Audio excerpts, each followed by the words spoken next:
Just like this instance here, this guy had been there, what, 3, 4 times already? And so he comes back this time, and today, I mean, that day was a bad day for him, but I'm so glad that, they're not under investigation or they're going to be prosecuted for assault. So that was Lewis Benton on Rob Schmidt earlier this week. He recorded that now viral video of the employee there at the 7-Eleven. He stopped the robbery. This was in Stockton, California. Crime spiraling out of control in blue cities.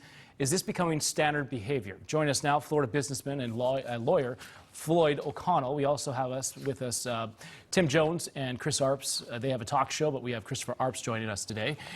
We also want to bring back our special guest today in studio, former New York State Lieutenant Governor and Newsmax contributor Betsy McCoy. Floyd, I want to start with you. Your reaction to this video. I mean, we've been seeing stuff like this happen in a number of different cities where the employees are now getting involved.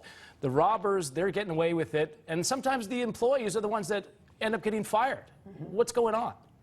Well, it's an upside-down world. Social justice crime policies are endangering lives, harming the middle class and the poor, and destroying America. And the reason is very simple, because the criminals don't fear the consequences. That is the problem with liberal crime policy, is that they just basically treat the criminals like victims, and everyone in America is worse off for it.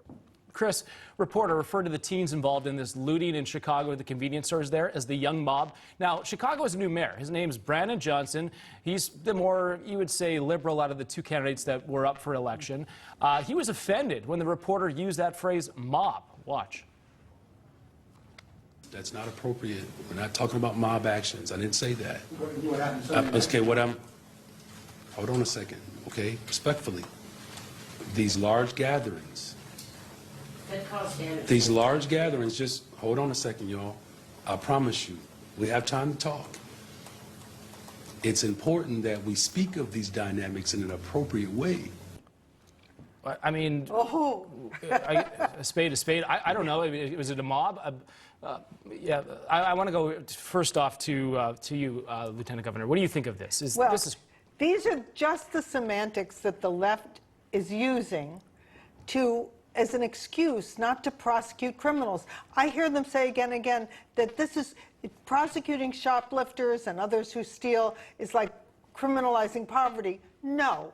People do not steal because they're poor. That's an insult to the poor. People steal because they're criminals, and most of these store robberies are by organized gangs that are taking these goods and selling them online or trucking them to major locations and reselling them there. This is not a question of poverty at all. So when you hear this new mayor make excuses for this kind of behavior, that's just what it is, an excuse. And I remember from being in government that when these stores pull out, as they're doing in Portland, San Francisco, Los Angeles, New York, Chicago, we're left with no sales tax revenue. We're left with boarded up buildings, no jobs. It is terrible for everyone in the city.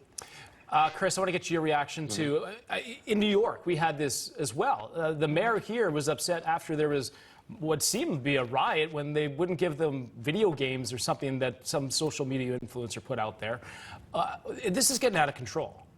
Yeah, we're seeing these liberal DAs and these liberal mayors that really are more in favor of the police, or in favor of the criminals instead of the police. We've had a George Soros prosecutor here in St. Louis, Kim Gardner. She has been removed from office, or she resigned. But we remember the story where the person got out on bail, was going against his bail, ran into a young woman who was here in St. Louis for a volleyball tournament, and she ended up losing both of her legs.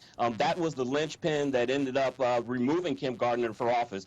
But these prosecutors believe that they are to protect the criminals from the police instead of the other way around. Yeah, it's completely backwards. Ford, Chris, thank you so much. Lieutenant Governor, you're going to stick around. We got more to talk about as well.